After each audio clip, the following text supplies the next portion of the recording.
Being Macdonald was a finalist in Australian Masterchef, which turned his life around. He gave up computer software and swapped it for the kitchens of some of Australia's top restaurants. He now runs the kitchen and is part owner of Boy Cafe on Auckland's waterfront. Kia ora Ben, nau mai, haere mai, welcome to our koutou. Thank you. Now, people should know, when we say Boy Cafe, we mean boy with a U. That's right, yeah, absolutely, yeah. E hangai ana ki a Tangaroa, so we're all about the sea. All about the sea, love seafood. Got a lot of seafood on the menu. Te āhuanei. So what is on our menu today? We're going to do a whole baked snapper, real showstopper, and we're going to top it with some fresh Chermoula, like a North African Moroccan herby mixture. Me ngā tipa, and what about the scallops? What are we going to do with those today? So the scallops are going to pan fry them, keep them nice and soft and juicy, but we're going to have a beautiful creamy Romesco sauce made with almonds and a nice herby crumb on the top. These are the things that anyone can do at home, so have a go at it. It's easy and tastes amazing. Well, kāre tuatū tēnā, easy tastes amazing, that's pretty much everything you ever want. Nā ka aro ki te ranu te tuatahi, so we go onto the sauce first for the tipa, for the scallops. And so what I've done here is I've roasted off a few vegetables. We've got some tomatoes and some chilies and some garlic, which I've just wrapped in foil. So these I've intentionally burnt on the gas flame. Intentionally. Yeah. Of course. No, it does make the skin a lot easier to get off. And I've got the garlic here, which I'll just squeeze out of the skins. So oh, that's the best. It's better than peeling it, isn't it? Yeah.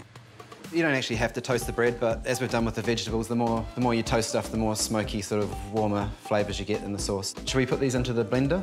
So the tomatoes with the skins off, and then we've got the peppers, the garlic, and the medium chilies.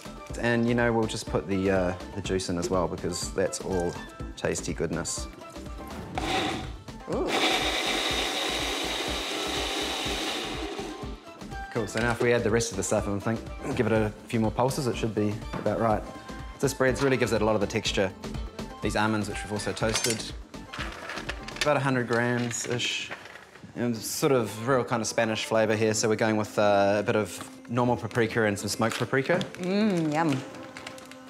We'll put in the red wine vinegar or sherry vinegar if you got it, and then the olive oil, probably about a third of a cup. Te kakara hoki. Yeah, it doesn't matter if you go a bit over on this.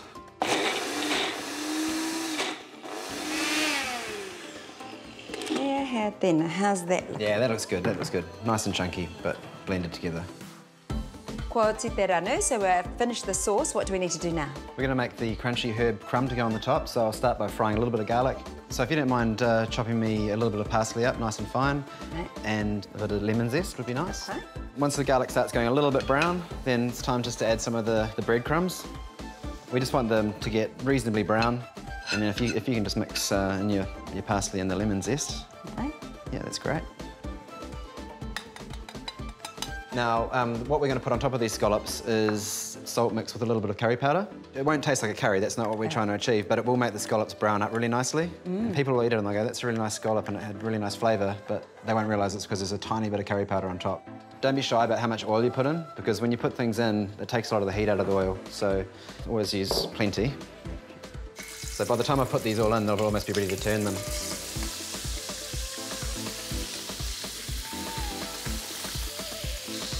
And then I'll just quickly give these a flip. Oh, wow.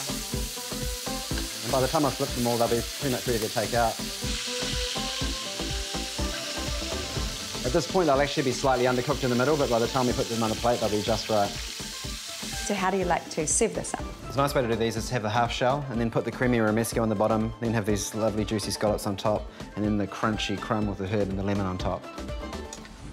So all of those elements you're talking about, a bit of crunch, a bit of sauce, and of course your tipa, your scallop in the middle.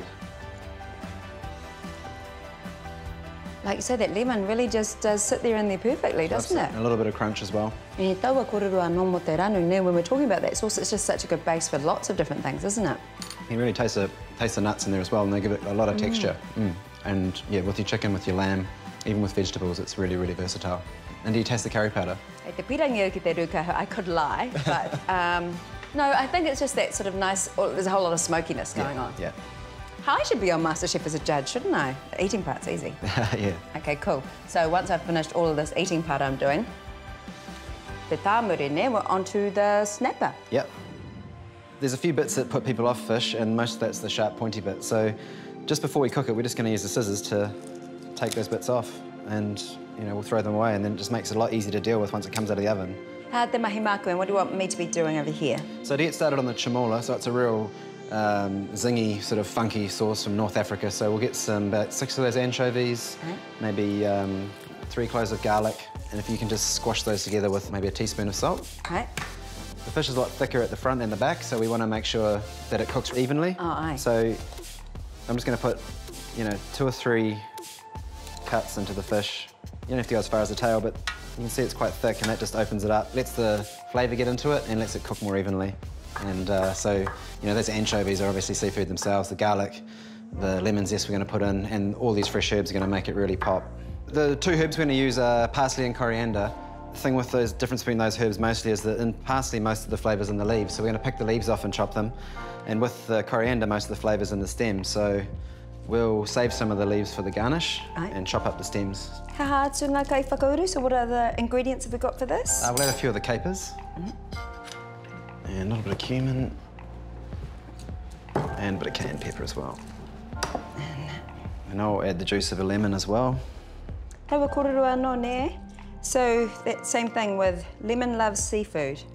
Absolutely, yeah. And so this dish has got the zest and the juice, which is always good if you can get away with it.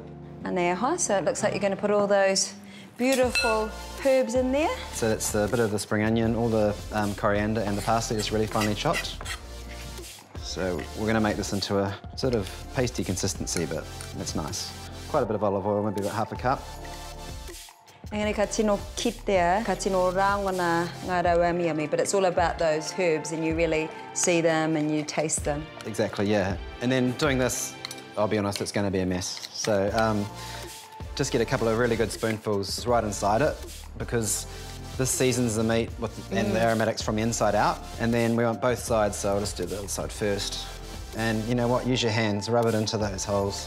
Meri here, sort of like massage it in. Yeah, exactly. So you want it on the skin, but you definitely want to get it into those slits. So just make it nicely covered like that.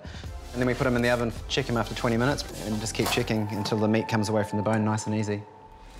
We'll plate this up as a whole fish to put on a platter, so it's a real showstopper when you take it to the table. And then the guests can just take it off the bone. It comes off so easily. It's actually easiest to get off with a couple of spoons. Just go down the backbone either side and you'll get nice big chunks to take off. Tino parohi te aho, it looks really perfect. So we want a bit of sauce and we have extra... Oh, look at me stealing off there, sorry.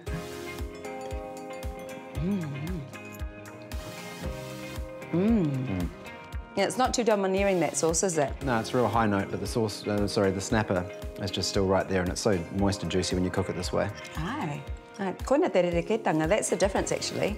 Because you can get snapper wrong and make it all dry and then you put off forever. Yeah, when you cook snapper in a pan, it's very temperamental. This is a far better way of doing it, you know, and make sure it's moist. E tahau I te kiri, I just got some skin in there and that's a good thing. The paruhi hoki o tai mahi e hoa, perfectly cooked. So many great ideas today. Nā whai anō, and I can see now why you have a seafood restaurant. Thank you. Ngā mihi nui ki a koe. You can come back again, you can.